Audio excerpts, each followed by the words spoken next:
రాష్ట్ర శ్రీనివాస్ V6 అక్క. మీరు 25వ తారీఖు పార్టీ ప్రకటించినప్పుడు ఒక పేరు వచ్చింది, తెలంగాణ రాష్ట్ర సేన అని. సో ఈ మధ్య 2 రోజుల క్రితమేమో తెలంగాణ రక్షణ సేన అని ఉంది. సో కొంత కన్ఫ్యూజన్ ఉంది, ప్రజలకు ఒక క్లారిటీ ఇవ్వండి, ఎందుకు ఆ పేరు ముందుగా మీరు ప్రకటించాల్సి వచ్చింది? తెలంగాణ రక్షణ సేన అన్నది ఎన్నికల కమిషను మాకు ఇచ్చినటువంటి పేరు. ఆ లాయర్ గారితో మాట్లాడి వారి పర్మిషన్తోనే మేము కండువాలు కానీ పేర్లు కానీ అఫీషియల్గా వాడుకుంటా ఉన్నాం. అయితే అంతకన్నా ముందు అనేక కుట్రలు జరిగినాయి. మేము అప్లై చేసిన పేర్లు కానీ ఇంకోటి కానీ రానియొద్దు అని అనేక కుట్రలు జరిగినాయి. కాబట్టి చాలా వ్యూహాత్మకంగా మేము అనేకమైన టాక్టిక్స్ పాల్గొంటూ వచ్చినాం, అనేకమైన టాక్టిక్స్ని చేసుకుంటూ వచ్చినాం.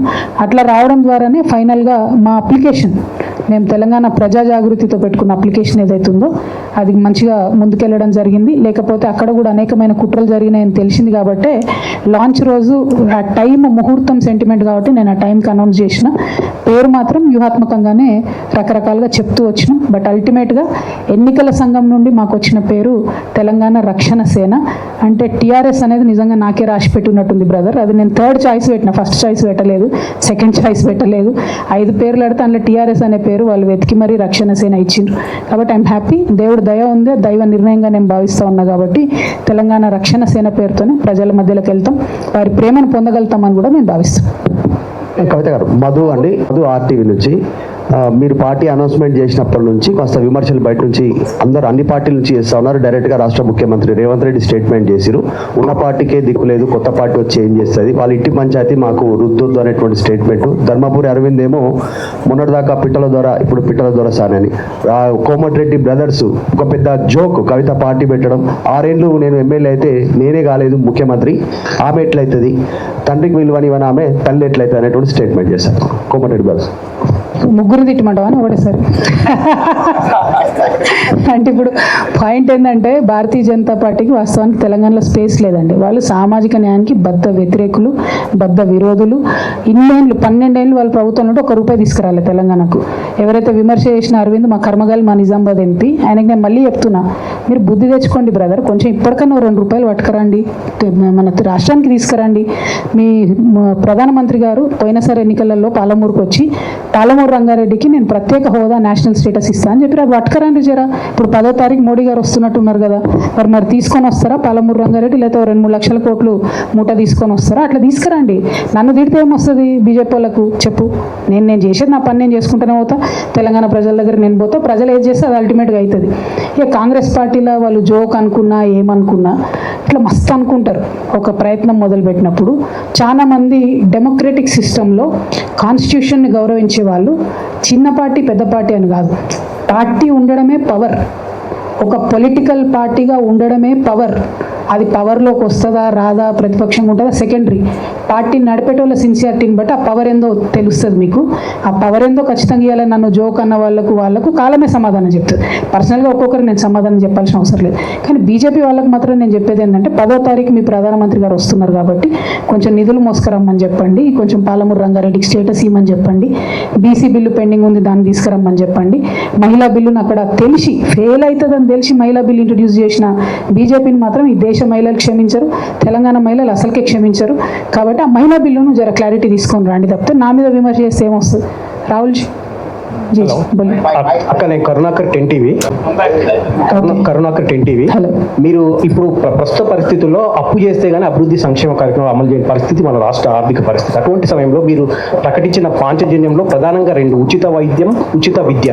అంటే మీరు ప్రైవేటు స్కూళ్లకు, ఇన్స్టిట్యూషన్స్కి ఫీజులు ప్రభుత్వం గడుపుతుందా, ప్రైవేట్ హాస్పిటల్స్ ప్రభుత్వమే ఫీజులు చెల్లిస్తుందా, ఎట్లా మీరు దాన్ని కొంచెం వివరించారు? 100%. ఇప్పుడు చూడండి బ్రదర్, మీరు అన్నారు అప్పులు తెస్తేనే తెలియదని. ఇప్పుడు as on today this year Telangana expected revenue GST నుంచి ఒక 60,000 కోట్లు వస్తుంది బ్రదర్, ఎక్సైజ్ నుంచి ఒక 50,000 కోట్లు వస్తుంది, పెట్రోల్ అమ్మకాలతోనే 19,000 కోట్లు వస్తుంది, ఈ ఇండస్ట్రీస్ ఇచ్చే ట్యాక్స్తో ఒక 10,000 కోట్లు వస్తుంది, నాన్ ట్యాక్స్ రెవెన్యూ ఒక 35,000 crores వస్తుంది. అట్లా ఇప్పుడు మైనింగ్ దీని నుంచి ఒక 8,000 కోట్లు వస్తుంది. సో ఇట్లా మళ్ళీ స్టేట్ డెవల్యూషన్ నుంచి వచ్చే డబ్బులు అవి సపరేట్ వస్తాయి. ఇవన్నీ కూడితే మీకు దాదాపుగా 60-50 1,80,000 కోట్ల దాకా మీకు డైరెక్ట్ మన కళ్ళ ముంగటనే కనబడుతుంది. అంటే 1,83,000 కోట్లు కాకుండా ఎప్పుడు ఎవ్రీ ఇయర్ మనము డెఫిసిట్ పూరించుకోవడానికి దాదాపుగా 50,000 to 60,000 వరకు తెచ్చుకుంటూ ఉంటాం అప్పులు. అది చేయాలి కూడా, అప్పులు తెచ్చుకుంటుంటాం, రొటేషన్ అవుతూ ఉంటుంది. సో ఇందులో మనం అప్పులు కట్టేది పోగా, పెన్షన్లు కట్టేది పోగా, ఉద్యోగుల జీతాలకు ఇచ్చేది పోగా, any government will have a wriggle room of about 1 lakh rupees, 1 lakh crore rupees, 1,00,000 కోట్ల రూపాయలు ప్రతి ప్రభుత్వానికి ఉంటుంది. నేను పోయిన ఉగాదికే బడ్జెట్ ప్రవేశపెట్టాను. అందులో కూడా మేము ఏం చెప్పినాం, విద్యకు వైద్యానికి పెద్దపీట మనసు ఉంటే వేయొచ్చు. అందుకే నేను అనేది మదర్లీ టచ్ ఉండాలి, అమ్మతనం ఉండాలని అనేది. ఎందుకంటే అత్యంత ఎక్కువగా ప్రజలు ఇలా బాధపడుతున్నది విద్యా వైద్యం. ఖచ్చితంగా ప్రైవేట్లో కూడా ఫీజులు ఎంత ఘోరంగా పెరుగుతున్నాయండి. పోనీ మీరు ఫీజులు ఇయ్యరు, ఫీజు రియంబర్స్మెంట్ ఇయ్యరు, ఒక జీవో ఇవ్వండి దమ్ముంటే. నేను కాంగ్రెస్ గవర్నమెంట్ని సవాల్ చేస్తాను, ఒక్క జీవో ఇవ్వండి, ఈ ఇయర్కి నో ఫీజ్ హైక్ అని ఒక్క జీవో ఇవ్వండి. ఇక్కడ మీరు కూర్చున్న జర్నలిస్టులు కూడా కడుతున్నారు కదా ఫీజు, 25%, 30%, 40% పెంచినటువంటి స్కూళ్ళు కూడా ఉన్నాయి. ఒక్క జీవో ఇవ్వండి, అది మీరు చెప్పిన మాటనే కదా, ఫీజు నియంత్రణ చేస్తామని మీరే చెప్పిన మాట కదా. సో ఖచ్చితంగా గవర్నమెంట్లో ఉండే రిగిల్ రూమ్కి నా ప్రాధాన్యత అంశాలు, నా ప్రజలకు కావాల్సిన ప్రాధాన్యత అంశాలు విద్యా వైద్యం. దానికి అవుట్ రైట్గా 30,000 వేల కోట్లు పెట్టినా కూడా, 60,000 కోట్లు పోయినా కూడా, యూత్కి ఇచ్చే లోన్లు ఒక 10,000 కోట్లు పోయినా కూడా, వ్యవసాయానికి ఇచ్చేటటువంటిది ఇంకో 10,000-15,000 కోట్లు పోయినా కూడా, ఇంకో 10,000 కోట్లు కూడా అదనంగా ఉంటాయి. అంటే 1,00,000 కోట్లు నువ్వు ప్రజల కోసం పెట్టాలని అనుకుంటే ఆ బడ్జెట్ అదనంగా ఉంటుంది. నేను లెక్కలు మీకు మీదనే చెప్పిన కదా, ఇంకా డీటెయిల్ కూర్చొని చేస్తే చాలా అవకాశాలు ఉన్నాయి. కానీ ప్రభుత్వాలకు చేసే చిత్తశుద్ధి లేదు, ఆలోచన లేదు. ఖచ్చితంగా మేము వచ్చినాక విద్యా వైద్యానికి అత్యధిక ప్రాధాన్యత ఇస్తాం, కంప్లీట్ ఫ్రీ ఇస్తాం. మీరు ప్రైవేట్ స్కూల్లో చదువుకుని, ఎందుకంటే వాళ్ళు మా రిసోర్సెస్ కదా, చదువుకొని రేపు పొద్దున వాళ్ళు మనకే సంపాదించి పెడతారు కదా, అంతే స్టేట్కే ఇన్కమ్ వస్తుంది. కాబట్టి ఖచ్చితంగా దాని ప్రాధాన్యత అంశంగా టేకప్ చేస్తాం. Thank you. Hello ma'am, Krishnaveni from TV5. First of all, congratulations ఇంకా all the best. Thank you. And మీరు ఇప్పుడు మీ డాడ్ కాదు బీఆర్ఎస్ అధినేతని ప్రశ్నించాను, నేను విమర్శించాను అంటున్నారు. గత 10 ఏళ్లలో ఇదే పని చేయడానికి మీకు ఏం అడ్డొచ్చింది, ఇప్పుడు ఏం రిలీఫ్ ఇచ్చింది? థ్యాంక్ యూ అమ్మ. ఫస్ట్ ఆఫ్ ఆల్ ఉమెన్ కాబట్టి కంగ్రాచులేషన్స్ చెప్పింది. మా అన్నలు ఎవరు అడిగిన వాళ్ళు క్వశ్చన్స్ ఒకరు కూడా కంగ్రాచులేషన్స్ చెప్పలేదు. This point is very well noted. మా పట్ల జరుగుతున్న వివక్షను మేము తప్పకుండా గుర్తుపెట్టుకుంటాం. Second thing, you are very right అమ్మ. As a part of a system, ఏదైనా పార్టీలో ఉన్నా, ఒక ఆఫీస్లో ఉన్నా, ఉదాహరణకి ఇలా మీరు TV5లో పనిచేస్తున్నారమ్మా, మీ చైర్మన్ గారు తీసుకున్న నిర్ణయం మీకు ఏదైనా నచ్చదు అనుకోండి, వెళ్ళి చైర్మన్ ఛాంబర్లో చెప్తారు, సార్ ఇది బాగాలేదు సార్, కింద రెస్పాన్స్ బాగాలేదని. ఎట్ ఎనీ కాస్ట్ రెస్పాన్స్ బాగున్నా లేకపోయినా మీరు ఆ ప్రోగ్రామ్ చేయాల్సిందే అంటే చేస్తారు కదా, ఎందుకంటే ఆ పార్ట్ అండ్ పార్సల్ ఆఫ్ TV5లో మీరు ఉన్నారు కాబట్టి చేస్తారు. నేను part and parcel of KCR గారి పార్టీలో ఉన్నప్పుడు అనేక అంశాలు వోకల్గా వారికి చెప్పిన, కొన్ని అంశాలు ప్రూఫ్స్తో సహా జరుగుతున్నటువంటి అవినీతి మీద, జరుగుతున్నటువంటి అక్రమాల మీద ప్రూఫ్స్తో సహా కూడా ఇవ్వడం జరిగింది. చర్యలు తీసుకోలేదు, వారి నిర్ణయం అది, నాకు వారంత జ్ఞానం లేదు. మా బాస్గా ఉన్నటువంటి వ్యక్తి తీసుకున్న నిర్ణయానికి కట్టుబడ్డం అన్నది డెఫినెట్గా ఆ టైంలో నా డ్యూటీ, చేయాల్సింది, చేసిన నేను నా డ్యూటీ. అందుకోసం నేను తెలంగాణ ప్రజలకు క్షమాపణ కూడా చెప్పాను. నేను ఇంకొంచెం గట్టిగా ప్రయత్నించి ఉండాల్సింది, ఇంకొంచెం గట్టిగా నా వాయిస్ రేజ్ చేసి ఉద్యమకారుల పట్ల పనిచేయాల్సింది, ఇంకొంచెం గట్టిగా నా వాయిస్ రేజ్ చేసి అమరవీరుల కోసం పనిచేయాల్సిందని ఓపెన్గా నేను అమరవీరుల స్తూపం దగ్గర క్షమాపణ చెప్పిన. ఇవాళ కూడా నేను చెప్తున్నా, నేను చెప్పే ఈ పాంచజన్యం కావచ్చు, నేను చెప్పేటటువంటి ఉద్యమకారులది, అమరవీరులది, భూ నిర్వాసితుల పట్ల నేను కమిట్మెంట్తో లేకపోతే, నేను చెప్పే ఈ వల్నరబుల్ సెక్షన్స్ దగ్గర కమిట్మెంట్తో లేకపోతే, పక్కకే అసెంబ్లీ ఉంది, అసెంబ్లీ ముంగట్నే అమరవీరుల స్తూపం ఉంది, అదే స్తంభానికి నన్ను గట్టేసి రాళ్లతో కొట్టమని తెలంగాణ ప్రజలందరూ నేను విజ్ఞప్తి చేస్తూ ఉన్నాను. ఎందుకోసం అంటా ఉన్నా అంటే, నేను ఒక కమిట్మెంట్తో వచ్చిన వ్యక్తిని. ఆనాడు ప్రశ్నించలేదు కాబట్టి ఈనాడు ప్రశ్నించొద్దు అని అంటే అట్లా కుదరదు. First of all, the strongest weapon in this world is not a gun, it is the ability to question. If you don't have that courage to question, there is nothing you can do. ప్రశ్నతోనే ప్రతిదీ ప్రారంభమవుతుంది. ఇవాళ నేను ప్రశ్నిస్తున్నా, ఖచ్చితంగా ఒక మార్పు వస్తుంది. వెళ్ళే డైరెక్షన్లో 100 మంది 100 అంటారు, 100%, వాటిని అన్నింటినీ I have to take it in good taste, but then I will keep forging ahead. Thank you. Rahul madam, KCR TRS launch చేసినప్పుడు ఇది ఫక్తు రాజకీయ పార్టీ కాదు అని అన్నాడు. తర్వాత he said as we are a political party. నా మీరు జాగృతి స్టార్ట్ చేసినప్పుడు it started off as a cultural organisation. ఇప్పుడు మీరు it has escalated into a political party. నా this shows your party falls in a clear pattern within the family to develop 2 centers of power right in the bud. How do you react to this? Well, you are very wrong. I am sorry to say that, because I was suspended from BRS party without even being asked for an explanation. For any political party that is run under the Constitution of India, it is my democratic right to be at least given a show cause notice asking for whatever I have done or whatever I have commented or whatever reasons. See, there are other people right now like Mr. XMLA, Mr. Rohit Reddy. He's in various cases. He's only been given a show cause notice. అంటే ఒక రాజ్యాంగబద్ధంగా నడిచేటటువంటి పార్టీలో ఎవరన్నా తప్పు చేసినారు అనుకుంటే suspend డైరెక్ట్గా చేయడం అన్నది కరెక్ట్ కాదు. పొలిటికల్ నోటీస్ ఇవ్వాల్సింది. ఇవాళ ఎక్స్ఎమ్మెల్యే రోహిత్ రెడ్డి గారి మీద రకరకాల ఆరోపణలు వస్తున్నాయి. ఆయనకు షోకాజ్ నోటీస్ ఇచ్చిర్రు. మరి నేను ఏం తప్పు చేసినా నాకు తెలియదు, నన్ను అయితే డైరెక్ట్గా సస్పెండ్ చేసిండ్రు. ఏ రోజైతే బీఆర్ఎస్ పార్టీ నన్ను సస్పెండ్ చేసిందో, ప్రజా జీవితంలో ఉండాలనుకునే ఒక వ్యక్తిగా నాకు తెలుసు ఈ రాష్ట్రంలో బీజేపీ ఎన్నటికీ మేలు చేయదు, నాకు తెలిసి ఈ రాష్ట్రంలో కాంగ్రెస్ ఎన్నటికీ మేలు చేయదు. ఎందుకంటే మొత్తం ఉన్న తెలంగాణను ఆంధ్రాలో కలిపిందే కాంగ్రెస్. 2004లో పొత్తు పెట్టుకొని 2014 దాకా సాగదీసి 1200 మందిని చంపిందే కాంగ్రెస్. వచ్చిన తర్వాత కూడా ఇప్పుడు కాంగ్రెస్ ప్రభుత్వం వచ్చిన ఈ 2.5 ఏళ్లలో కూడా గోస తప్ప ఇంకోటి లేదు. సో నాకు కాంగ్రెస్ ఆప్షన్ కాదు, బీజేపీ ఆప్షన్ కాదు. మరి నేను ప్రజా జీవితంలో ఉండాలనుకునే వ్యక్తిగా నేను ఒక పొలిటికల్ అవుట్ఫిట్ పెట్టుకొని ప్రజల ఆశీర్వాదం కోసం వెళ్తా ఉన్నా. సో ఇది రెండు కనెక్టెడే కదా అని మీరు మాట్లాడితే అది చాలా తప్పండి. మీ ప్రశ్న తప్పని నేను చాలా వినయపూర్వకంగా చెప్తా ఉన్నాను. ఎందుకంటే బీఆర్ఎస్ పార్టీ నన్ను వద్దనుకున్నది.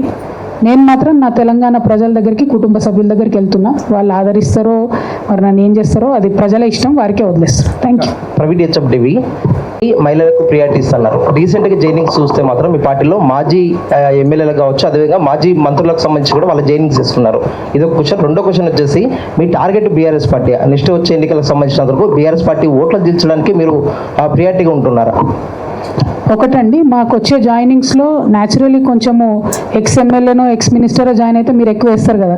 మామూలుగా కొత్తగా వచ్చే వాళ్ళని వేయరు కదా మీరు. వేలాది మంది, అంటే మరీ నేను ఎన్ని కండువాలు కట్టినని చెప్తే బాగుండదు కానీ ఈ గత 1 ఇయర్గా వేలాది మంది జాగృతిలో జాయిన్ అయిన వాళ్ళు తెలంగాణ రక్షణ సేనలో భాగమవుతా ఉన్నారు.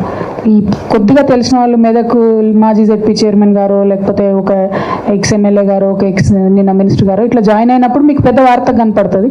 కానీ అనేక మంది జాయిన్ అవుతున్నారు. I'm very happy to say majority are youth and women. I'm really very happy to say. So రేపు ఫ్యూచర్లో కూడా అనుభవజ్ఞులు పిడికెల మందిని తీసుకుంటాం. వారు అనుభవం లేకుండా ముందుకెళ్ళలేం. At the same time youth and ఉమెన్కి ఎక్కువ ప్రయారిటీస్ ముందుకెళ్తాం. నాకు టార్గెట్ బీఆర్ఎస్ కాదు, కాంగ్రెస్ కాదు. నా టార్గెట్ సింపుల్, సర్వోదయ తెలంగాణ సాధించాలి. దానికోసం ప్రజల మధ్యలో ఉండాలి. ఆ క్రమంలో ఎక్కడ ఎవరు అడ్డం వచ్చినా వారిని మాత్రం విమర్శిస్తాం. Thank you. మేడం నమస్తే అండి. 1 సెకండ్. ఎవరు మేడం నమస్తే అండి. మీ దగ్గరే చెప్పండి. ఇప్పుడే మీ పేరు చెప్పండి. మేడం నమస్తే అండి. హరికృష్ణ 6 టీవీ. మీరు ఏదనుకునే అనుకోకపోయినా తెలంగాణలో కేసీఆర్ అనే ఒక బ్రాండ్ ప్రతి గ్రామంలో ఉంది. ఇప్పుడు ఆ బ్రాండ్ మారిపోయింది. మారిన మనిషి మరమనిషి అని చెప్పి మీరు తెలంగాణ సమాజంలో శేఖర్ మెట్రో టీవీ. మహిళలకు ప్రియారిటీ ఇస్తాము అని అంటున్నారు. మహిళా రిజర్వేషన్ అంశాలపైన మీరు ఢిల్లీలో కూడా పోరాటాలు చేశారు. కానీ మీ పార్టీలో మహిళా రిజర్వేషన్ 33% ఇస్తారా, 50% వరకు ఇస్తారా? మహిళలకు ఎలాంటి ప్రాధాన్యత ఇస్తారు పార్టీ? రిజర్వేషన్ బిల్లు పాస్ అయినా కాకపోయినా, మహిళా రిజర్వేషన్ బిల్లు పాస్ అయినా కాకపోయినా 33% తగ్గకుండా ఖచ్చితంగా సీట్లు ఇస్తాం. 33% అని ఎందుకంటున్నా అంటే ఈ దేశంలో మనకేందో కర్మ కానీ బీసీలు 50%కి ఎక్కువనే 27% బీసీ రిజర్వేషన్లు అని చెప్పి ఎప్పుడో ఒప్పుకున్నాం. 50% మహిళలు ఉన్నా కూడా 33% అని చెప్పి మనందరమే ఒప్పుకొని ఒక ముందడుగు వేసినాం. కాబట్టి దాన్ని ప్రస్తుతం బెంచ్ మార్క్గా తీసుకుంటున్నాం. బట్ మా ఆడబిడ్డలు లోకల్ బాడీస్లో అయినా, మున్సిపల్ కార్పొరేషన్స్లో అయినా కూడా ఎప్పుడైతే అవకాశం ఇచ్చారో 33%, దాన్ని వాళ్ళు పర్ఫామ్ చేసి 50% తెచ్చుకున్నారు. ఇప్పుడు లోకల్ బాడీస్లో 50% వచ్చినా, జిహెచ్ఎంసీలో 50% వచ్చినా అది మహిళలు తమ స్ట్రెంగ్త్ ప్రూవ్ చేసుకున్నారు కాబట్టి వచ్చింది. మా పార్టీలో ఖచ్చితంగా 33% తగ్గకుండా ఇస్తాం. ఏమాత్రం అవకాశం ఉన్నా 50% ఇవ్వడానికి నా శాయశక్తిలో ప్రయత్నం చేస్తాం. 1 సెకండ్ సార్ ప్లీజ్. మహిళలకు అవకాశం ఇద్దాం. మైక్ ఇవ్వండి. So give it her, then you come. Kavitha గారు, first of all congratulations. Thank you. చూసిరా ఆడబిడ్డలు కాంగ్రాట్స్ చెప్తురా అన్న, అన్యాయం అన్న. నా పేరు శైలజ ఫ్రమ్ 99 టీవీ. సో మీరు పార్టీ ప్రకటించిన రోజు పాంచజన్యం అని చెప్పేసి కూడా 5 పెట్టారు. సో దాంట్లో ఎందుకు మహిళా రిజర్వేషన్లకు సంబంధించి పెట్టలేదనేది కూడా ఒక ప్రశ్న. అంటే గతంలో జంతర్ మంతర్ దగ్గర కూడా కవిత మహిళా రిజర్వేషన్ల కోసం కొట్లాడిన పర్సన్. సో పాంచజన్యంలో మహిళా రిజర్వేషన్లకు సంబంధించి ఎందుకు మీరు పేరు అనేది మెన్షన్ చేయలేదని చెప్పేసి క్వశ్చన్. మహిళ అనేది ప్రత్యేకంగా మెన్షన్ చేసే కేటగిరీ కేటగిరీ కాదమ్మా, ప్రతి అంశంలో విద్య అయినా, వైద్యమైనా, సామాజిక న్యాయమైనా, ఉపాధి అయినా, వ్యవసాయమైనా ప్రతి దాంట్లో మహిళలదే ప్రాధాన్యత. ఇలా వ్యవసాయం అనగానే, రైతు అనగానే అందరూ మొగ రైతు బొమ్మేస్తారు. కానీ ఇంట్లో ఆడవాళ్ళు పొలంలో పని చేయకుండా ఒక్క గింజ కూడా బయటికి రాదు. అది గ్రౌండ్లోకి పోయి చూసేటటువంటి వ్యక్తిగా మా మహిళా రైతులు ఎంత కష్టపడతారో నేను చూస్తున్నాను. ఇవాళ వ్యవసాయం కోసం నేను చెప్పే ప్రతి విషయం, విద్య కోసం నేను చెప్పే ప్రతి విషయం, నేను మళ్ళీ ఒకసారి మొత్తం నా స్పీచ్ అయ్యా కూడా చెప్పాను. ఈ అన్ని అంశాల్లో అండర్ కరెంట్గా పురుషులకు ఎంత అవకాశం వస్తుందో మహిళలకు కూడా అంతే అవకాశాలు ఇస్తాను. నేను ఒక మహిళగా ప్రత్యేకంగా మహిళల గురించి చెప్పే అవసరం లేదు. డెఫినెట్గా నా మైండ్ ఫస్ట్ మహిళల దిక్కే పోతుంది, మహిళల కోసమే పనిచేస్తుంది. ఆ ప్రయారిటీ ఖచ్చితంగా ఉంటుంది. అది పొలిటికల్ పొజిషన్స్లో అయినా సరే, ఫైనాన్షియల్ ఎంపవర్మెంట్ స్కీమ్స్ అయినా సరే, సోషల్ జస్టిస్ అయినా సరే. ఇవాళ అందుకోసమే ఓబీసీ రిజర్వేషన్ గురించి మాట్లాడినప్పుడు మన మొత్తం రాష్ట్రంలో ఓబీసీ కోటాలో బీసీ మహిళలకు ఉపకోటా ఉండాల్సిందని డే 1 నుంచి కమిట్మెంట్తో నేను పనిచేస్తూ ఉన్నాను. డే 1 నుంచి నేను చెప్తా ఉన్నాను. సో ఆటోమేటిక్గా నా మనసు మహిళల దిక్కే గుంజుతుంది. ప్రత్యేకంగా నేను చెప్పినా చెప్పకపోయినా మా అక్క చెల్లెలు అనేటటువంటి వాళ్ళు నాకు ప్రయారిటీ అంశంగా ఉంటారని మాత్రం తెలియజేస్తాను. అక్క మల్లికార్జున్ రెడ్డి, మీకు కంగ్రాచులేషన్ చెప్తున్నాను. థ్యాంక్ యూ అన్న, బలవంతంగా ఎక్కించుకుంటున్నట్టు. 2 ప్రశ్నలు. ఒకటి ఏంటంటే, గతంలో కేసీఆర్ గారు పార్టీ పెట్టడం అంటే పాన్ డబ్బా పెట్టినంత ఈజీ కాదని అన్నారు. అంటే ఒక పార్టీ నడపాలంటే చాలా రిసోర్సెస్, చాలా వ్యూహాలు, ఎత్తుగడలు ఎన్నో అవసరం ఉంటాయి. ఒక మహిళగా అట్లాంటి శక్తి సామర్థ్యాలు మీరు ఉన్నాయని అనుకుంటున్నారు. రెండోది వచ్చేసి అంటే దానికి అది అంటే మీ కార్యాచరణ ప్రణాళిక అనేది పార్టీని నడపడంలో ఎట్లా ఉండబోతుంది. రెండోది వచ్చేసి ఏంటంటే, పాంచజన్యం అనేది ఒక ఎన్నికల టైంలో ఇచ్చే హామీ లాగానే ఉంది, కానీ ఒక సైద్ధాంతిక భూమిక ఉన్నంత అంటే ఒకవేళ కేసీఆర్ గారికి నా ప్లేస్లో కొడుకుంటుంటే ఇలా ఆయన పార్టీ పెడితే మీరు ఇట్లాంటి ప్రశ్న అడిగేవాళ్ళు కాదు. మీరు అడగడమే ఏం అడుగుతున్నారు, ఒక మహిళగా మీకు పార్టీ నడిపే శక్తి సామర్థ్యం ఉందా అని అడుగుతున్నారు. మహిళగా దేశాన్ని నడిపే శక్తి సామర్థ్యం ఉందని చెప్పి ఇందిరాగాంధీ గారు నిరూపించిండ్రు, జయలలిత గారు నిరూపించిండ్రు, మమతా బెనర్జీ గారు నిరూపించిండ్రు. అనేక మంది మహిళలు ఈ రాష్ట్రంలో ముఖ్యమంత్రులుగా దేశానికి అనేకమైనటువంటి వన్నెలు తెచ్చినటువంటి మహిళలు ఉన్నారు. వారందరి స్ఫూర్తితో పనిచేస్తాం. ఖచ్చితంగా మేము ఎవ్వరికి తీసిపోకుండా ఏ ఒక్క అంశంలో కూడా ఒక proper main stream political party ఎట్లా నడుపుతారో పురుషులు అంతకన్నా బాగానే నడుపుతాం తప్ప తక్కువ నడపమనే విశ్వాసాన్ని నేను మా ప్రజలకు కల్పించదలుచుకున్న first thing. Second thing, Panchajanyam అనేటటువంటి దానికి ఉన్నదే సైద్ధాంతిక పునాది. అధర్మం పైన యుద్ధం, అవినీతి పైన యుద్ధం. అవతల పక్క ఉన్నవాడు మనవాడే. ఇవాళేంది, అంతకుముందు ఆంధ్రోల మీద పంచాయతీ, మనకి ఇప్పుడు ప్రతిపాటోడు తెలంగాణ వాడే కదా, మనోళ్ళ మీదనే పంచాయతీ. అయినా సరే అవినీతి మీదైనా అధర్మం మీదైనా శంఖం పూరించాల్సిందే, యుద్ధం చేయాల్సిందే. ప్రధానంగా సొసైటీలో ఒక హ్యాపీనెస్ ఎట్లా రావాలి, ప్రజలు ఇమీడియట్గా కోరుకుంటున్నది ఏంది అని అడ్రస్ చేయనటువంటి పొలిటికల్ పార్టీస్ కాలగర్భంలో కలిసిపోతుంది.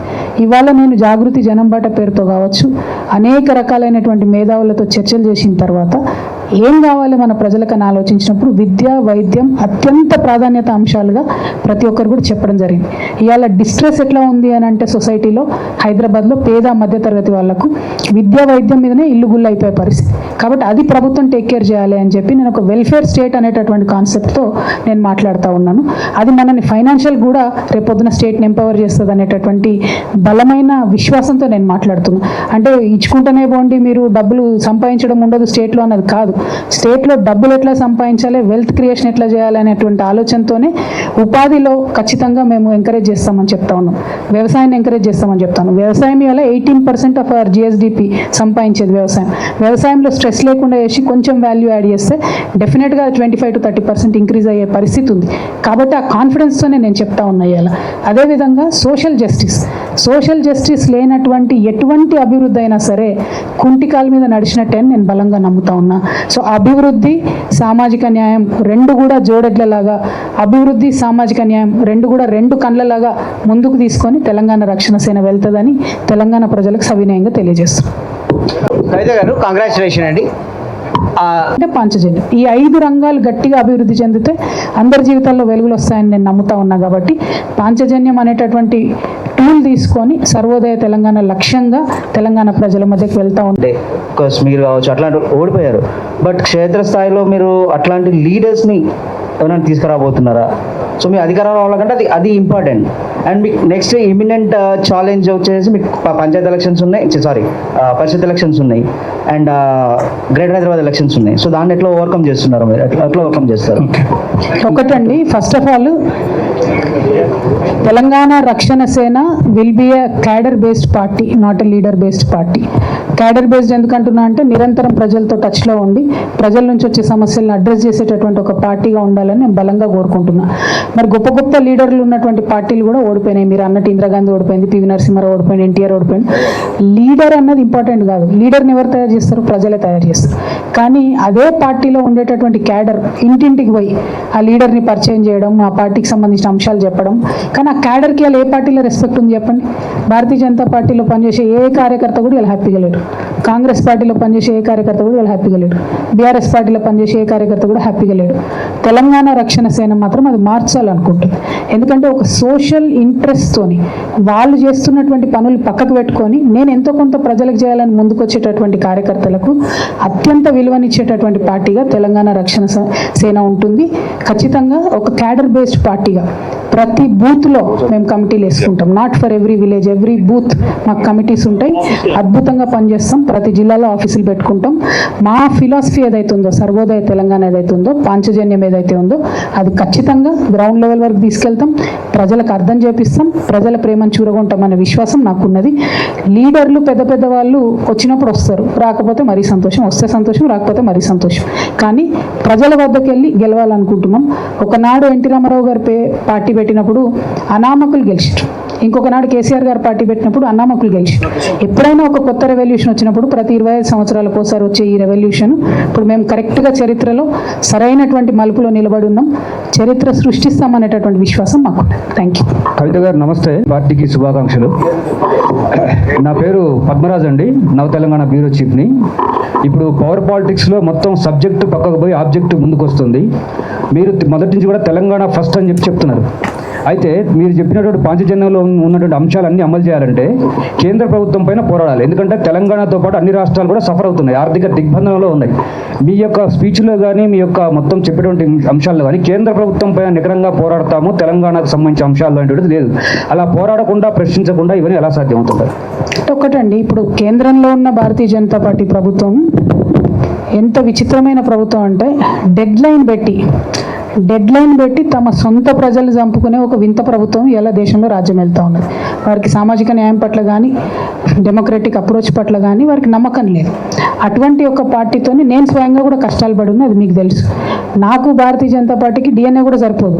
అది పోరాటం అన్నది ఇంటర్నల్ ఉండనే ఉంటుంది, అది అందులో డౌట్ లేదు. అయితే మన తెలంగాణ సమాజానికి బీజేపీతో ఉన్న ప్రమాదం ఏంటి?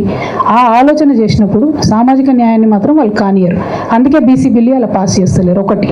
రెండు, కేంద్ర ప్రభుత్వంలో ఉండి డబ్బులు ఇవ్వగలిగి అన్ని రకాల పర్మిషన్లు ఇవ్వగలిగి 12 సంవత్సరాల తెలంగాణలో ఒక్కటంటే ఒక్క రూపాయి కూడా అదనంగా మనకి ఇవ్వలే. మనకు రావాల్సిన ట్యాక్స్ డెవల్యూషన్ తప్పితే ఒక్క సింగిల్ రూపీ కూడా మనకేలే. అదే ఉత్తరప్రదేశ్కి 1000 కోట్లు ఇస్తారు, బీహార్కి 1000 కోట్లు ఇస్తారు, గుజరాత్కి 1000 కోట్లు ఇస్తారు. కర్ణాటక నిన్నగాక మొన్న అండి ఎంత ఘోరం అంటే అప్పర్ భద్రకు నేషనల్ ప్రాజెక్ట్ స్టేటస్ ఇచ్చారు.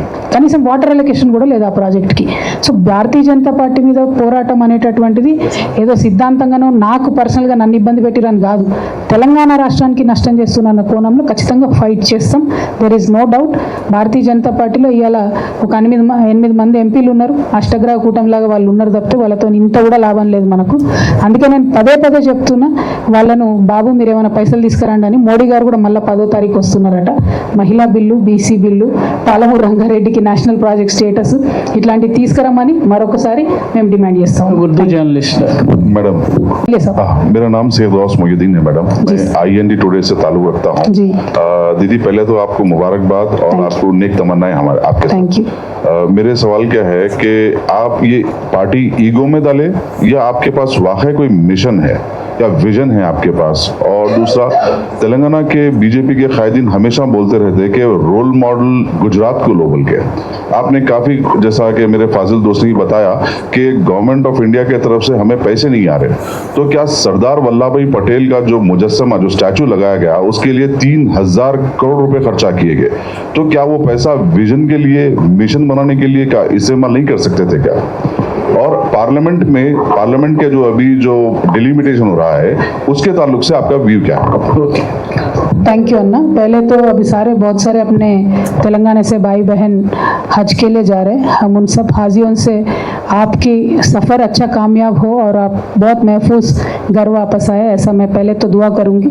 और बाद में आपसे गुजारिश भी करूंगी कि आप जब हज जाएंगे आपके दुआ में तेलंगाना रियासत के लिए दुआ मांगिए, अपने रियासत के अच्छे के लिए दुआ मांगिए, प्रॉस्पेरिटी के लिए दुआ मांगिए। और इसके साथों साथ मैं ये कहना चाहती हूँ, ज़रूर हमें गुजरात मॉडल लेना चाहिए ना, गुजरात मॉडल को फॉलो करना चाहिए, क्योंकि गुजरात में BCE के अंडर मुस्लिम रिजर्वेशन वहाँ दे रहे, लेकिन यहाँ अपने स्टेट में मुस्लिम रिजर्वेशन BCE के अंडर देने के लिए रोक रहे। तो ज़रूर गुजरात को उस मामले में, उस एक ही मामले में हम सबको आइडियली लेना चाहिए। और यहाँ की सरकार से भी मैं डिमांड करती हूँ, ये लोग सरकार में हुकूमत में आने से पहले वायदा करे थे कि 4% जो रिजर्वेशन रुक गया कोर्ट में उसको लाके देंगे, अमल करेंगे बोल के बोले, लेकिन जो इनका दोस्ताना चल रहा मोदी जी से, क्योंकि वो बड़े भाई है ये छोटे भाई है, इनका जो दोस्ताना चल रहा उसको यूटिलाइज करके BCE में ये रिजर्वेशन ला सकते कांग्रेस सरकार, लेकिन नहीं लाए।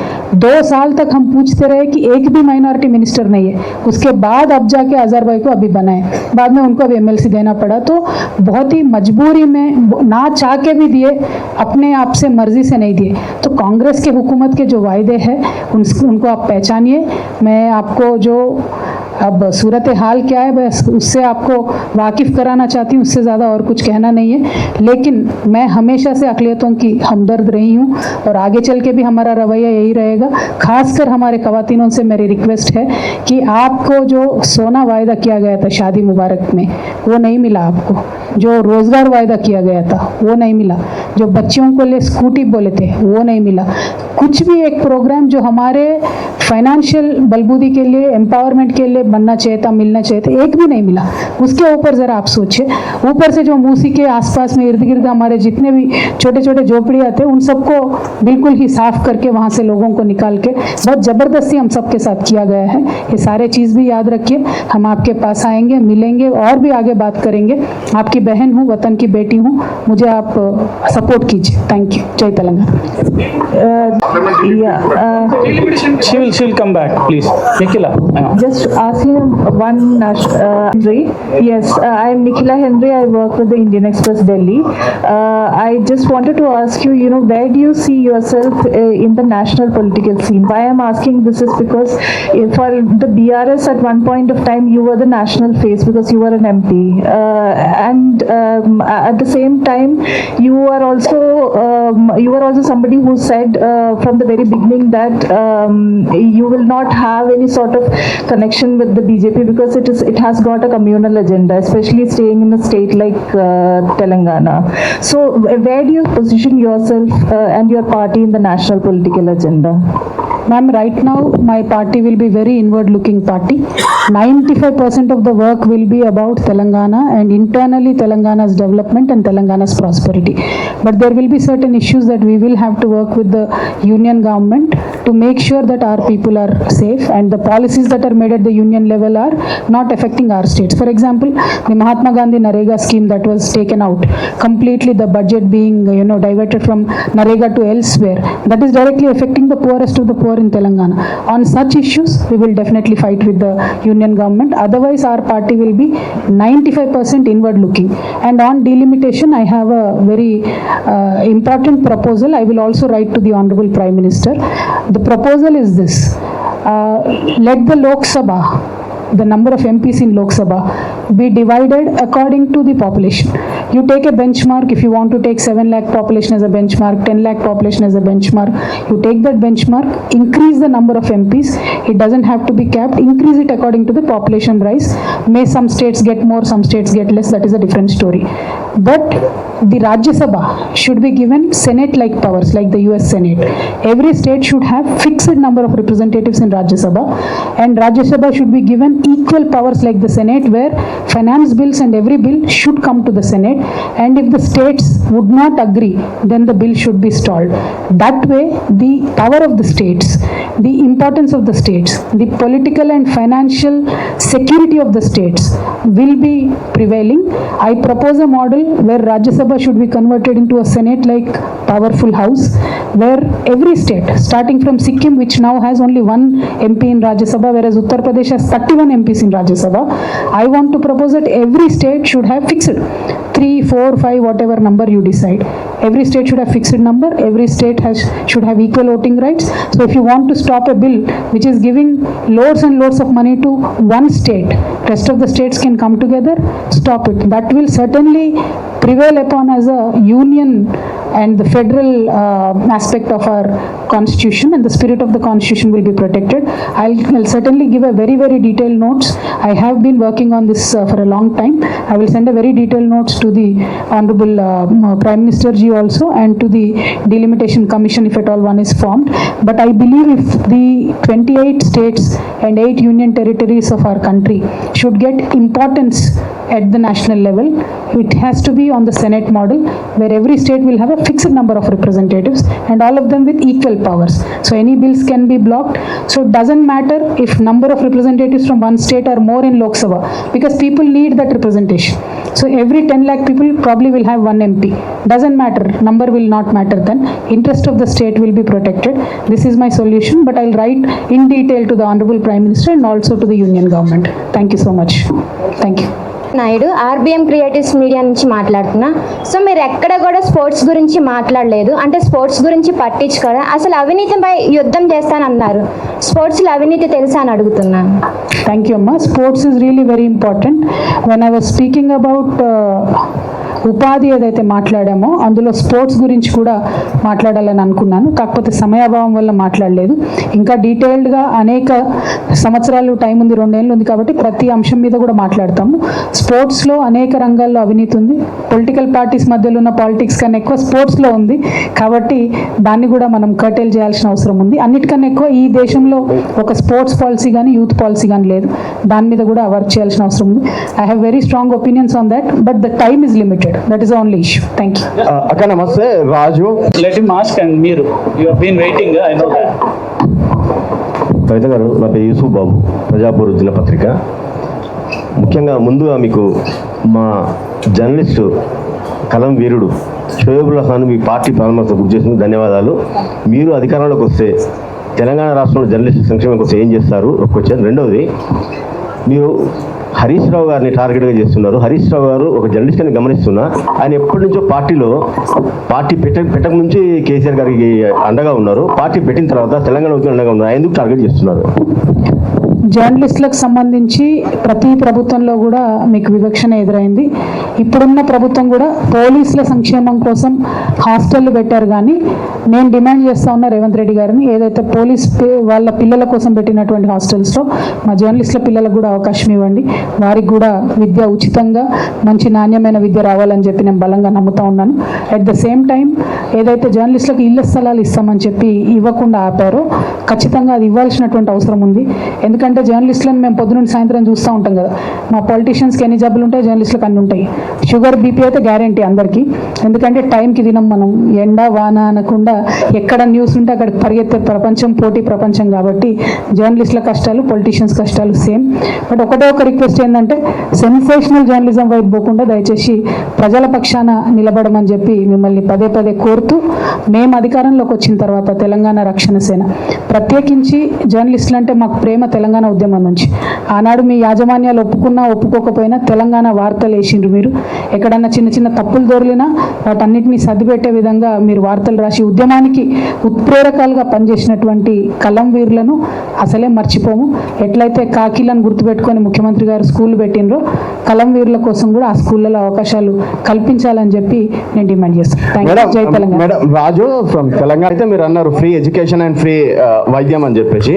ఇప్పుడు నారాయణ కాలేజ్ ఒకలా, ఒకలాగా ఫీజు ఉంటుంది, బయట ఒకలాగా ఫీజు ఉంటుంది మేడం. 2 లక్షలు అక్కడ ఉంటే ఇక్కడ 20,000తో కూడా చదివిస్తారు. అండ్ రేవంత్ రెడ్డి గారు 18,000 కోట్ల కన్నా నన్ను కోసుకోదిన్న ₹1 కూడా లేదని చెప్పేసి అన్నారు. మీరు పెట్టినటువంటి పాంచజన్య పథకాలకి చాలా వరకు బడ్జెట్ కావాల్సి వస్తుంది. అండ్ మీరు గతంలో అన్నారు కేసీఆర్ తో కేంద్రంతో ఫైట్ చేశారు కాబట్టి మనకు చాలా అడుగుతున్నా క్వశ్చన్లు దానికి ఒక్కటి అడుగు గట్టిగా, నాకు అర్థం కాలేదు. అది 18,000 కోట్లకి ₹1 కూడా కోసిన దగ్గర లేదన్న. ఆల్రెడీ ఆన్సర్ చేశారు ఇందాక. She answered that question. ఇప్పుడు ఈ రైతు okay sir madam you didn't answer. పెద్ద ఆన్సర్ చేయాల్సిన క్వశ్చన్ కాదండి. Hello madam madam madam okay next ఇక్కడ మేడం జకీరన్న నా పేరు జకీర్, ఇండిపెండెంట్ జర్నలిస్ట్ని. నావి 2 ప్రశ్నలు మేడం. ఒకటేమో తెలంగాణ రాజకీయాల్లో మీకు ప్రధానమైన విలన్ ఎవరు? First question. సెకండ్ ఈజ్ మీరు ముఖ్యమంత్రి అయితే తప్ప తెలంగాణలో సామాజిక న్యాయం రాదా? అన్న ఒకటి, తెలంగాణ ప్రజలకు ఎవరు విలను వాళ్ళే నాకు విలన్. నాకు ప్రత్యేకంగా ఎవరు శత్రువులు ఉండరు, నాకు ఎవరు విలన్లు లేరు. సరే పాత పార్టీ ఇబ్బంది పెట్టినా, ఇప్పుడు అధికారంలో కేంద్రంలో ఉన్న పార్టీ ఇబ్బంది పెట్టినా అది నా పర్సనల్ ఇష్యూ తప్ప అది ప్రజల ఇష్యూ కాదు. ప్రజల కోసం ఒక పొలిటికల్ పార్టీ పెట్టి నేను బయటకు వచ్చినప్పుడు న్యూట్రల్గా, చాలా న్యాయబద్ధంగా, ధర్మంగా ప్రజలకు ఎవరు విలనో వాళ్ళనే నా విలన్గా చేసుకొని పనిచేయాలి తప్ప నాకు పర్సనల్ ఎజెండా ఉండకూడదు, ఉండబోదు. అదొకటి. రెండవది, సామాజిక న్యాయం అనేటటువంటి తెలంగాణలో ఇవాళ జరుగుతున్న పంచాయతీ కాదు. 250 ఏళ్ళు 300 సంవత్సరాల నుంచి జరుగుతున్నటువంటి పోరాటం. అన్ని సంవత్సరాల నుంచి పోరాటం జరుగుతున్నా మనకు పాక్షిక విజయాలు దక్కినాయి.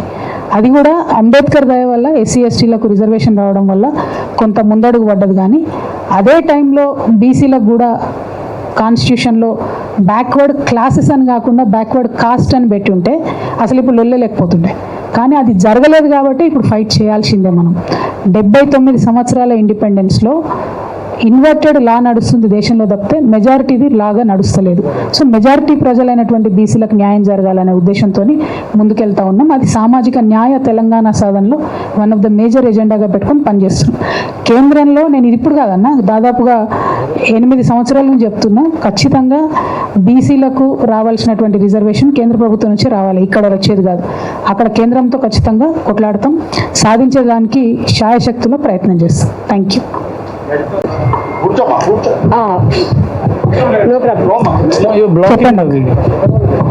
ఫస్ట్ ఆఫ్ ఆల్ కంగ్రాచులేషన్స్ అండి కవిత గారు. అది ఫోర్స్ఫుల్ కాదు, హార్ట్ఫుల్ కంగ్రాచులేషన్స్. మీరు చెప్పినటువంటి పాంచజన్యంలో చిట్ట చివరి అంశమైన సామాజిక న్యాయం ఏదైతే ఉందో అందులో భాగంగా చూస్తున్నటువంటి మావోయిస్టుల ఇష్యూ పట్ల, అలాగే మావోయిస్టుల పట్ల లేదా నక్సలైట్ల పట్ల కేంద్రం అనుసరిస్తున్న, ఈరోజు బీజేపీ అనుసరిస్తున్నటువంటి వైఖరి ఏదైతే ఉందో, అంటే భావజాలంపై నిషేధాన్ని ప్రకటిస్తున్నటువంటి అంశం ఏదైతే ఉందో, ఒక భావజాలను నిషేధించడం సాధ్యమా? దాని మీద మీ పార్టీ స్పష్టమైన వైఖరి ఏంటి? మేడం, ఒకటి, ఏ భావజాలాన్ని కూడా రూళ్లతోని, జీవోలతోని, గన్నులతోని, సైన్యంతోని ఖచ్చితంగా ఆపలేము. ఆలోచన అనేటటువంటిది వేరే ఆలోచన విధానాన్ని మార్చడం ద్వారానే మారుతుంది తప్పితే, లేదా ఆలోచన కోరుకునేటటువంటి ఫైనల్ సొల్యూషన్ ఏదైతే ఉందో దాని దగ్గరికి వెళ్ళడంతోనే మారుతుంది తప్పితే ఒక ఆలోచన అయితే చంపలేము మేడం, ఆ భావజాలను చంపలేము. అందుకే వారు ఎవరైతే బయటికి వచ్చారో అన్నలందరూ కూడా, వారందరినీ కూడా మేము రిక్వెస్ట్ చేసేది, ప్రధాన స్రవంతి పార్టీలు ఏ పార్టీ అయితే ఆ పార్టీ, పొలిటికల్ పార్టీస్లో under the framework of constitution వచ్చి పొలిటికల్ పార్టీస్లో సమాజానికి చేయాలనుకునేది చెప్పి చేయడం అన్నది, మాలాంటి వాళ్ళ చేత కూడా చెప్పి చేయించడం అనేది ఒక టార్గెట్గా వాళ్ళు పెట్టుకొని పనిచేస్తే వాళ్ళు అనుకున్నటువంటి ఐడియాలజీకి దగ్గరగా వెళ్ళగలుగుతామని నేను బలంగా నమ్ముతా ఉన్నాను. ఆపరేషన్ కగార్ను అత్యంత తీవ్రంగా ఖండించినటువంటి మొదటి వ్యక్తుల్లో నేను ఒకదాన్ని మేడం ఈ రాష్ట్రంలో. ఇప్పటికి కూడా నేను నమ్ముతున్నాను, తన సొంత ప్రజల్ని డెడ్ లైన్ పెట్టే ఏకైక ప్రభుత్వం మన దేశంలోనే ఉంది తప్ప ఇంకెక్కడ లేదు. అది చాలా అన్ఫార్చునేట్, అన్యాయం అది. కాకపోతే బయటికి వచ్చినటువంటి వారు లొంగిపోయిన మావోయిస్టులకు కూడా మా పార్టీలోకి వెల్కమ్ చెప్తున్నాం. వేరే ఏ పార్టీలో ఉన్నా పొలిటికల్ సిస్టంలో ఉండండి, యూత్ని మీరు ఇన్స్పైర్ చేయండి, మహిళలకు ఇన్స్పైర్ చేయండి. ఎవరైతే అత్యంత అట్టడుగు వర్గాలు ఉన్నారో వారికి ఇన్స్పైర్ చేసి వారికి ధైర్యం ఇవ్వాల్సిందా అన్నలందరినీ కోరుతాం. కవిత గారు, నా పేరు రాజాబాబు అండి, వన్ ఇండియా నుంచి. పొలిటికల్ సిస్టంలో అలయన్సెస్ అనేది చాలా ఇంపార్టెంట్. పొత్తులు అనేది లేకపోతే ఇవాళ రేపు గెలవడం కష్టంగా ఉంది, అధికారం చేపట్టడం కష్టంగా ఉంది. భవిష్యత్తులో మీ అలయన్సెస్ స్ట్రాటజీ ఏంటండి? అంటే ఒకటండి, జనరల్గా ప్రీపోల్ అలయన్సెస్ అత్యంత భావ సారూప్యత ఉన్నటువంటి పార్టీలతో తప్పితే పెడమొక్కంగా ఉన్న పార్టీలతోని ప్రీపోల్ అలయన్సెస్ అన్నది కరెక్ట్ కాదన్నది నా ఒపీనియన్. ఇప్పుడు ఫర్ ఎగ్జాంపుల్ మేము చాలా ఉద్యమాల్లో న్యూ డెమోక్రసీతోని, అట్లానే ధర్మ సమాజ్ పార్టీతోని, అట్లానే కొన్ని ఆల్ ఇండియా ఫార్వర్డ్ బ్లాక్తోని ఇట్లాంటి వాళ్ళతో కలిసి పనిచేస్తాం. అట్లా ఒకే ఉద్యమాల్లో ఒకే ఇష్యూస్లో కలిసి పనిచేసినటువంటి వాళ్ళు సహజంగా ఒకవేళ పొత్తు పెట్టుకునే అవకాశం ఉంటే ఆనాటి పరిస్థితులను బట్టి డెఫినెట్గా పాజిటివ్గా కన్సిడర్ చేస్తాం. బట్ కంప్లీట్గా విమర్శిస్తూ సడన్గా ఎలక్షన్లు వచ్చే వరకు పొత్తు పెట్టుకోవడం అనే దానికి నేను అగెన్స్ట్.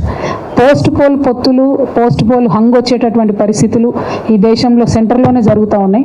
కానీ స్టేట్లో మాత్రం నాకు చాలా బలమైన విశ్వాసం అండి. ఎందుకంటే నేను పార్టీ పెట్టాలనుకోగానే కేసు నుంచి రిలీఫ్ కావడం కావచ్చు, పార్టీ పెట్టాలనుకోగానే పేరు ఇట్లా అనుకోకుండా రావడం కావచ్చు, నేను బాగా బలంగా ప్రకృతిని దైవాన్ని నమ్మే వ్యక్తిని కావచ్చు. ఇదంతా చూస్తుంటే మాత్రం ఖచ్చితంగా విపరీతమైనటువంటి ఆదరణతోని ప్రజలు తెలంగాణ రక్షణ సమితిని అధికారంలోకి సింగిల్ హ్యాండెడ్గా తీసుకొస్తారని చెప్పి నేను బలంగా నమ్ముతా ఉన్నానండి.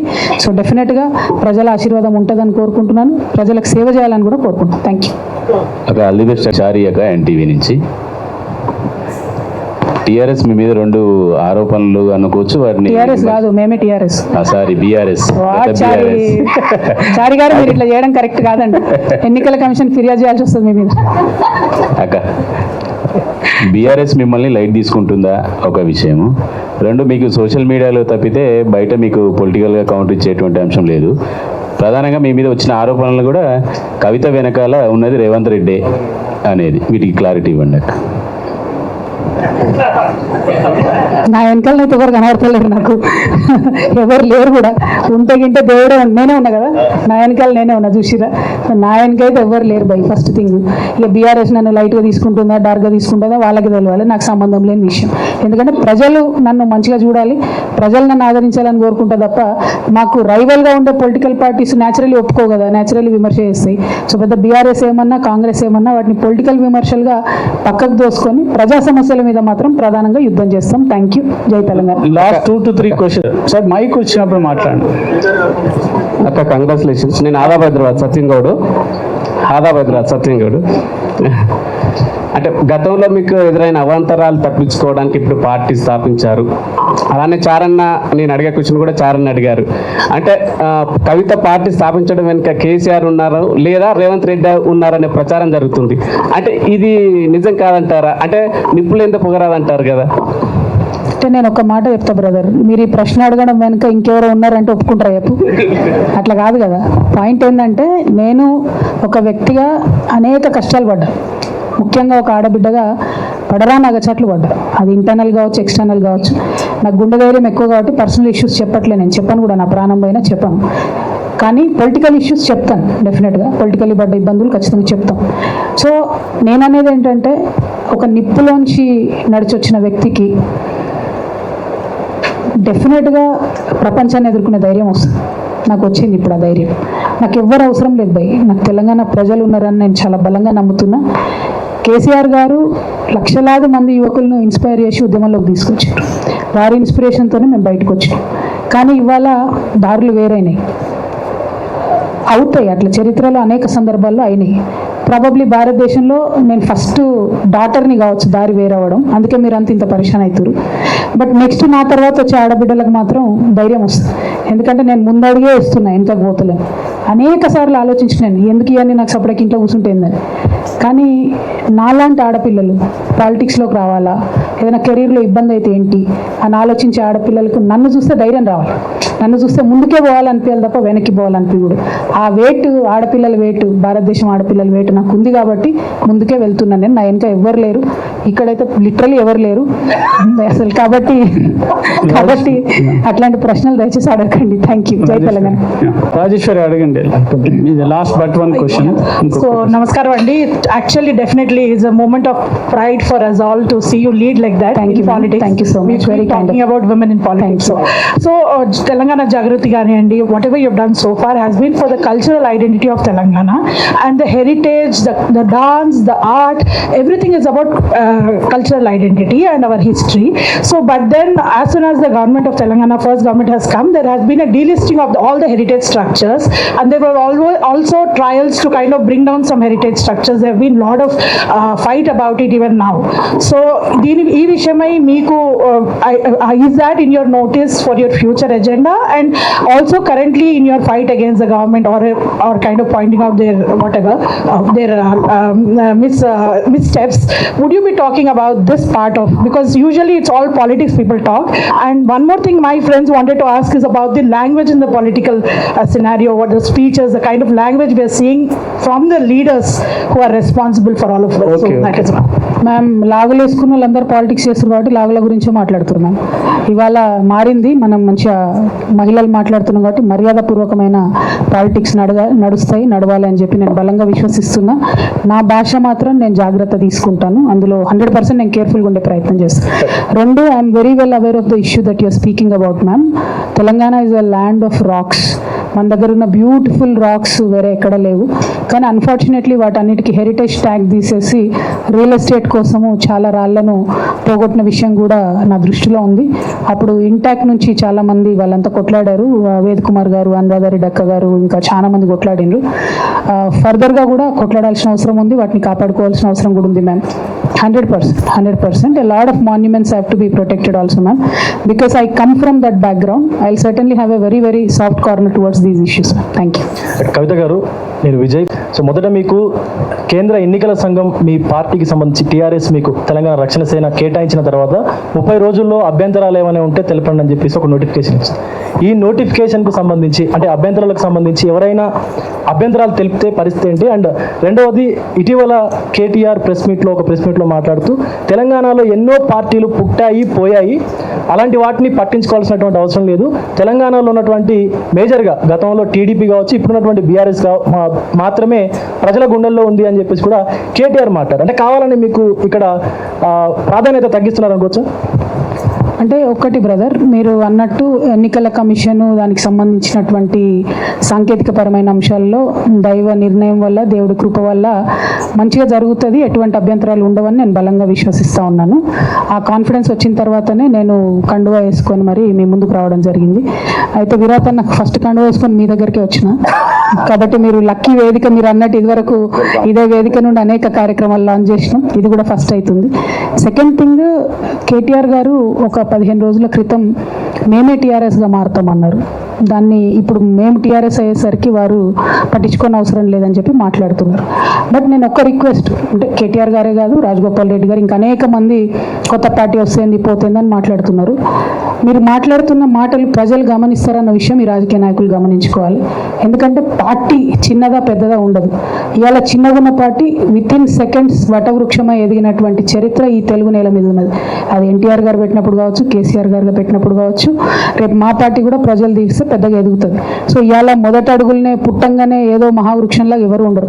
పుట్టినప్పుడు టీఆర్ఎస్ కూడా చాలా చోట్ల ఎవరు జెండా పట్టేటోళ్ళు కూడా లేకుండే. టీఆర్ఎస్కి కూడా అనేక కష్టాలు, ఫస్ట్ బస్సు గుర్తు, తర్వాత రైతు నగలు గుర్తు, తర్వాత కారు గుర్తు, ఆ ఎలక్షన్ ప్రాసెస్లో వేలాది పార్టీలకు వందలాది ఇష్యూస్ వస్తుంటాయి రోజు. అది పెద్ద పట్టించుకునే ఇష్యూ కాదు. ఇక్కడ మా కమిట్మెంట్ ఏంది, తెలంగాణ ప్రజల కోసం మేము ఏం చేయాలనుకుంటున్నాం అన్నదే అత్యంత ప్రాధాన్యత కలిగిన అంశం. అన్నిటికన్నా ఎక్కువ నాకున్న ఓపికకి, నేను చూసి వచ్చిన జీవితానికి, నేను అనుకున్న లక్ష్యానికి చేరడానికి ఎన్ని కష్టాలు ఎదురైనా నేను ముందుకే పోతా తప్ప వెనకకు పోను. కాబట్టి ఆ కమిట్మెంట్తోనే తెలంగాణ ప్రజలకు సంబంధించిన అన్ని అంశాల మీద నేను పనిచేస్తాను. సో ఇవాళ అనేక మంది లైట్ తీసుకుంటున్నట్టు మాట్లాడినా, నేను మాట్లాడను, కమెంట్ చేయను, ఇట్లాంటి ఏవి మాట్లాడినా కూడా వాటిని మేము పెద్ద హార్ట్కి తీసుకోము. ఎందుకంటే మా ప్రజల దగ్గరికి పోవాలి, ప్రజల హృదయాలు గెలుచుకోవాలి. అదే మా తెలంగాణ రక్షణ సేన యొక్క కమిట్మెంట్. మేము ఏదైతే సర్వోదయ తెలంగాణ కోసం ప్రయత్నం చేస్తున్నామో, దానికి పాంచజన్యం అనే టూల్ ఏదైతే ఎన్నుకున్నామో వాటిని ముందుకు తీసుకొని వెళ్తాం. ఇవాళ వాటి మీద ఫైట్ చేస్తాం, రేపటి నాడు అధికారంలోకి వస్తాం, వచ్చినాక వాటిని అమలు చేస్తాం. అంతకు మించి పెద్దగా చెప్పడానికి ఏం లేదు. Thank you. జై Telangana. Last question. Okay, last but one and last. Kiran Kumar, Prajapaksham. ఇప్పుడు వచ్చే ఎన్నికలు జమిలీ ఎన్నికలు వస్తాయని చెప్తున్నారు, శాసనసభ లోక్సభ కలిపి. అయితే ఆ ఎన్నికల్లో ఇప్పుడు దేశంలో రాజకీయ పరిస్థితులు చూస్తే 2 కూటముల మధ్య విడిపోయింది. ఒకటి ఇండియా, ఎన్డీఏ. అందులో ఏదో ఒక వైపు మొగ్గాల్సిన పరిస్థితి అనివార్యంగా కనిపిస్తుంది మొన్న పార్లమెంట్లో బిల్స్లో కానీ జరుగుతున్న పరిణామాల్లో కానీ. అప్పుడు జాతీయ రాజకీయాల్లో మీరు ఏ కూటమి వైపు మొగ్గుతారో, అట్లాగే మీరు పొలిటికల్ ఐడియాలజీ ఏంటిది మీది, మీ పార్టీకి సంబంధించి? మాది సింపుల్ ఐడియాలజీ అన్న, ఎక్కువేం లేదు. Telangana and only Telangana. తెలంగాణ ఇంట్రెస్ట్లు కాపాడుకోవడానికి జాతీయ స్థాయిలో జరిగేటటువంటి నిర్ణయాలు, వాటికి సంబంధించిన అంశాల పట్ల ప్రతిస్పందన ఉంటుంది తప్పితే ఏదో జాతీయ స్థాయిలో రాజకీయాల్లో ఇప్పుడే మేము రోల్ ప్లే చేసేంత సినారియో మాకు లేదు అన్నది నా ఉద్దేశం. తెలంగాణ ప్రజలకు తెలంగాణకు సంబంధించిన అంశాల మీదనే మేజర్ ఫైట్ ఉంటుంది. మీరు అన్నట్టు ఎన్నికల లోపల డిలిమిటేషన్ జరగవచ్చు, మహిళా రిజర్వేషన్ రావచ్చు. సో కాన్స్టిట్యున్సీలు, పార్లమెంట్ కాన్స్టిట్యున్సీలు మారుతాయి, అసెంబ్లీ కాన్స్టిట్యున్సీలు మారుతాయి. అట్లా మారినటువంటి సందర్భాల్లో బలాబలాలు కూడా అందరికీ మారుతాయి. సో అందరం కూడా లెవెల్ ప్లేయింగ్ ఫీల్డ్కి వస్తాం. సో అన్ని పార్టీలకు ఎట్లా అయితే ఉంటుందో మా పార్టీకి కూడా సమానమైనటువంటి అవకాశాలు తెలంగాణ ప్రజలు ఇస్తారని చెప్పి నేను చాలా బలంగా విశ్వసిస్తున్నాను. సో ఆ టైంకి వచ్చేటప్పటికి ఇంకొక సంవత్సరం తర్వాతనే ఎట్లుంటుందో సినారియో తెలియదు, ఏదైతుందో ఏది కాదో తెలియదు. సో ఆ టైంలో మాట్లాడదాం. But my fundamental ideology is any party with certain philosophy, ideology should not go and be in partners with somebody who is on a completely different kind of an ideology. So అట్లా చూసుకున్నట్టయితే మాతో కలిసి ఉద్యమాల్లో పాల్గొనే వాళ్ళతోనే ఫ్యూచర్లో మేము travel చేయాలనుకుంటాం తప్పితే బైపోలార్ ఐడెంటిటీస్తో చేయాలని అయితే అనుకోవాలి. We are already running late, so last question ఇక్కడ హింदी मीडिया. विकास भाई बोलिए. हिंदी में आपसे विकास जगताप. जी जी बोलिए सर. कविता जी, आपने फ्री शिक्षा और फ्री ट्रीटमेंट की बात की अभी, तो क्या इस पर कोई आपने स्टडी किया है? क्योंकि आपने अभी कहा कि 4 लाख नोटिफिकेशन दिए जाएंगे सरकार में आने पर, तो ये सरकार पर आर्थिक भार तो बहुत पड़ेगा, तो ये कैसे संभव होगा? और दूसरा है कि आप पदयात्रा की कोई विचार कर रहे हैं क्या? थैंक्स अन्ना. पहले सवाल को मैंने बहुत ही विस्तार में जवाब दिया है तेलुगु में, बट फिर भी आपके लिए बोलूँगी. फ्री शिक्षा और फ्री हेल्थ इस देश के लिए बहुत ज़रूरी है. वो करने के लिए हम जी तोड़ कोशिश करेंगे. और आप जानते भी हैं आमदनी भी होनी चाहिए खर्चा करने के लिए, तो आमदनी की भी हम जानकारी रखते हैं. और बहुत सारे साइंटिस्ट के साथ, बहुत सारे इकोनॉमिस्ट के साथ बैठ के बात करने के बाद ही हमने ये पांचजन्य का जो पूरा प्रोग्राम है उसको हमने बाहर ऐलान किया है. आगे चल के भी हम आपको आश्वासन दिलाना चाहते हैं. सरकार को स्ट्रेंथन करके, सरकारी डिपार्टमेंट को स्ट्रेंथन करके बिल्कुल ही एंटी करप्शन एक मूवमेंट लेके आगे चलना चाहते हैं हम. तो इसीलिए हमें एम्प्लॉयज़ भी ज़्यादा ज़रूरत पड़ेंगे. हमारे यूथ को हम धोखा नहीं देंगे. ज़रूर जो बोला है हमने वो आपको करके दिखाएंगे ना. Thank you. जय Telangana. Padyatra will be on issues. There are 3-4 issues that I am thinking అన్న. 3-4 issues మీద మేము ఆలోచన చేస్తూ ఉన్నాము. ఇష్యూ బేస్డ్గా పాదయాత్రలు చేస్తాం తప్పకుండా. మేము ఎప్పుడైనా ఇష్యూ బేస్డ్గానే కొట్లాడినాం. ఊరికనే పాదయాత్ర చేయాలి కాబట్టి చేయడం కాదు. ఇష్యూ బేస్డ్గా సొల్యూషన్ వచ్చేటట్టుగానే పాదయాత్రలు ఉంటాయన్న. వాటి మీద ఆలోచన చేస్తున్నాం already. Thank you. 1 second sir. Yeah, please. She will talk about that. Thank you.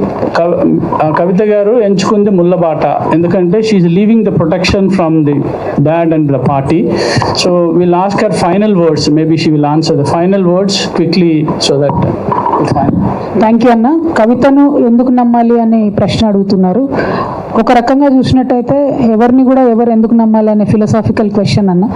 ఒక మనిషిని చెప్తున్నటువంటి మాటల మీద, ఫేస్ వాల్యూ మీద నమ్మాల్సిన అవసరం లేదు.